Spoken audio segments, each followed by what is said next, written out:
on, you just got your new Abyzz pump in and it doesn't run? In this video, we'll show you what's going wrong and what you have to do to make it right.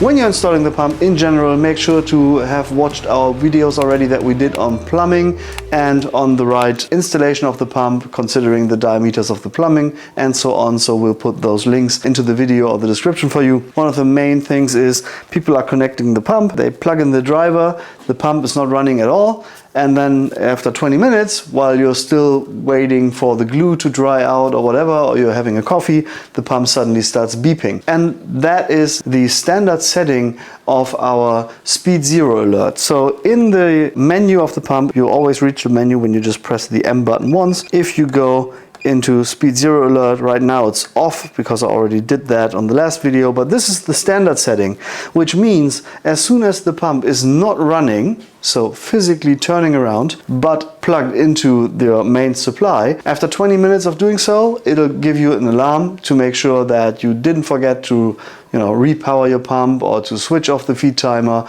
or to make sure that your external connection, for example on your Apex or Hydros or whatever system you're running, might be feeding 0 volt as a control voltage. That will give you an alarm to let you know that the pump is actually not doing what it's supposed to do.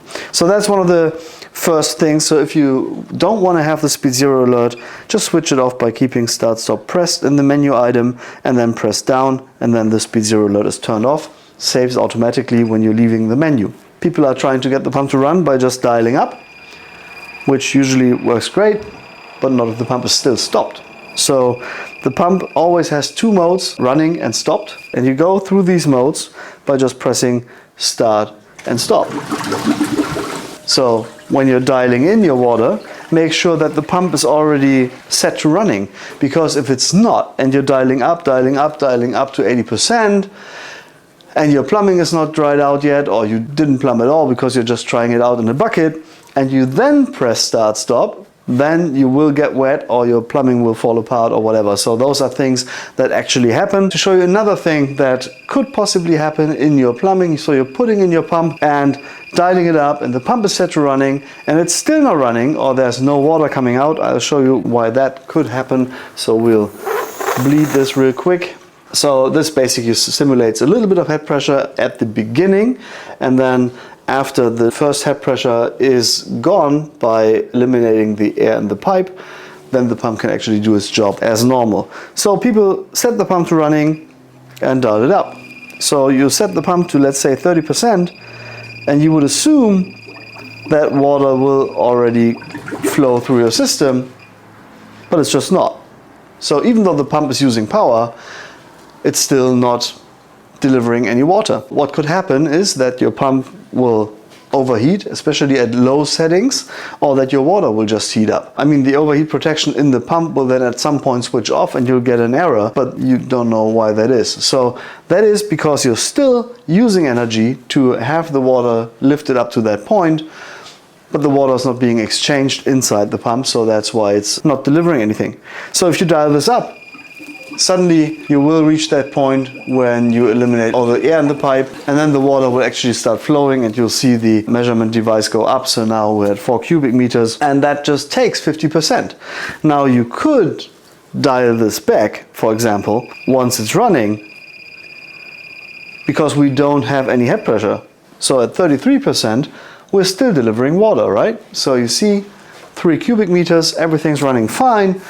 And you save the speed, because always make sure to save your settings. Otherwise, in case of a power failure, the pump will not start again. If we now have a power failure, pump's off, now it says low voltage alarm, and then the power is obviously off. So these are the capacitors in the driver.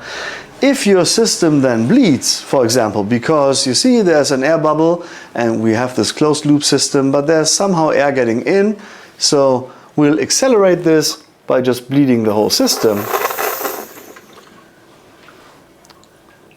So all the water's out again. And now your power comes back on.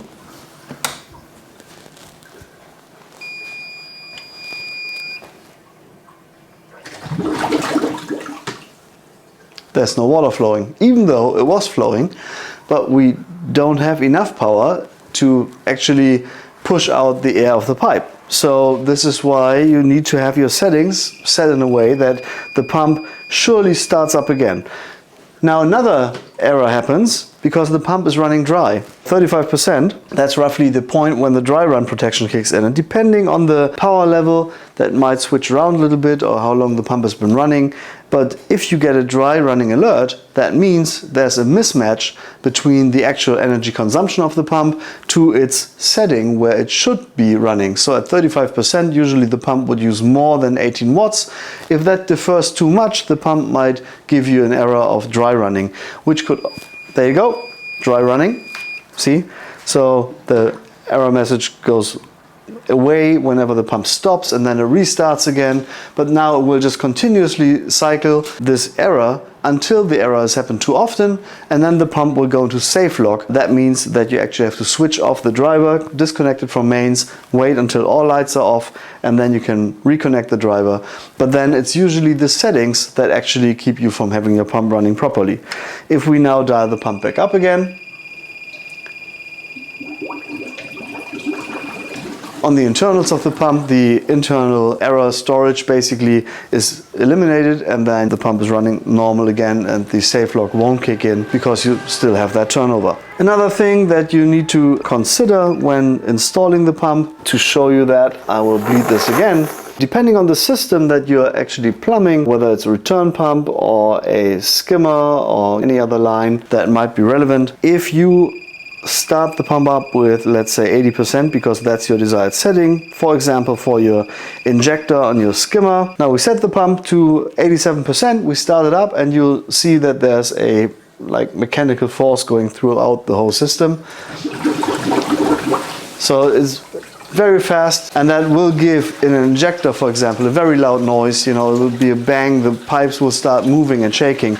So how can we eliminate that? And that's a setting that you should know about when installing the pump already, because it really helps to smoothen the whole operation. That setting is called dynamic control. So you go into the menu until you find dynamic control.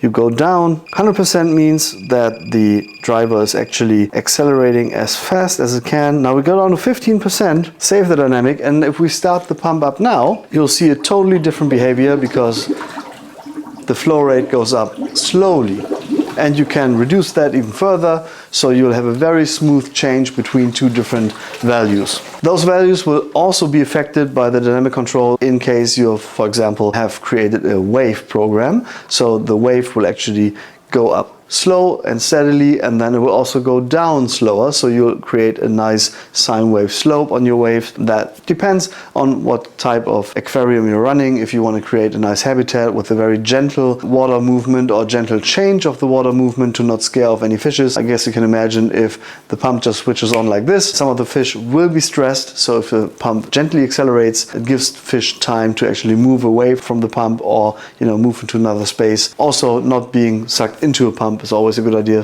If you have any more questions, just place them down in the comments and we'll make sure to read those and answer them in the next video.